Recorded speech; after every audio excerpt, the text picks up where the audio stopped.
Breaking news, may ASF na sa Negros, mag-ingat tayo mga ka-backyard. Opo, kumpirmado na may mga naitalang kaso ng African Swine Fever, ASF, sa Negros Occidental gaya ng sa San Enrique at mga karatig lugar sa timog. Dahil sa tag-ulan, mas madaling kumalat ang sakit at humihina ang resistensya ng mga baboy. Bilang mga backyard raisers, narito ang mga pinakamahalagang dapat gawin ngayon para maprotektahan ang inyong babuyan. 1. Itigil agad ang pagpapakain ng kanin baboy, swile feeding. Bawal ang tirang pagkain, ang virus ng ASF ay matagal mamatay kahit sa mga processed na karne tulad ng longganisa, tocino, o chicharon. Kung nahaluan ang kanin baboy ng kontaminadong karne, siguradong mahahawa ang mga alaga mo. Alternatibo, gumamit muna ng malinis at selyadong commercial feeds. 2. Higpitan ang biosecurity sa kulungan. Bawal ang bisita, huwag papasukin ang ibang tao, lalo na ang mga kapwa nagbababoy, biyahero, o ahente. Sila ay pwedeng may dalang virus sa kanilang tsinelas, damit, o sasakyan. Maglagay ng footbath na may disinfectant gaya ng chlorine, bleach, o slaked lime, apog, sa pintuan ng kulungan.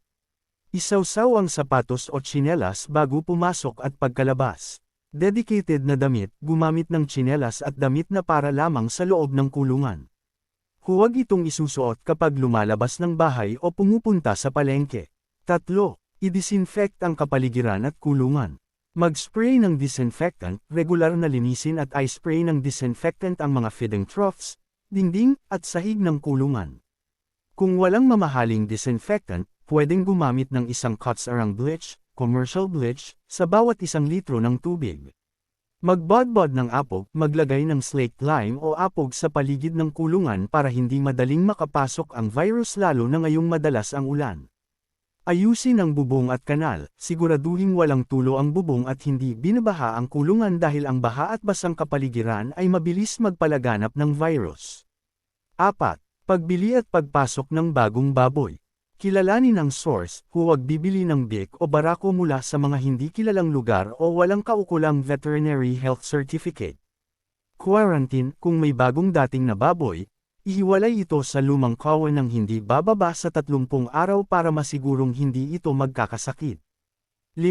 Maagang pag-uulat at wastong paglilibing. I-report agad kung may mapansing sintomas gaya ng mataas na lagnat, kawalan ng gana kumain, pamumula o pangangitim ng tenga at tiyan, o biglaang pagkamatay, i-report agad ito sa inyong city o municipal agriculture, veterinary office. Huwag ibenta ang sakit, bawal katayin, ibenta, o ipamigay ang may sakit o namatay na baboy. Dapat itong ilibing ng malalim, iwasang itapon sa ilog o kanal, at lagyan ng apog para mamatay ang virus sa lupa. Kung may napansin kang kakaiba sa iyong mga alaga o kung gusto mo ng gabay, maaari kitang tulungan sa pamamagitan ng pagmumungkahi ng tukuyin ang mga sintomas ng ASF kumpara sa hog collar. Paano gumawa ng murang DIY disinfectant para sa babuyan? Impormasyon sa hotline o tanggapan ng gobyerno sa Negros ukol sa ASF.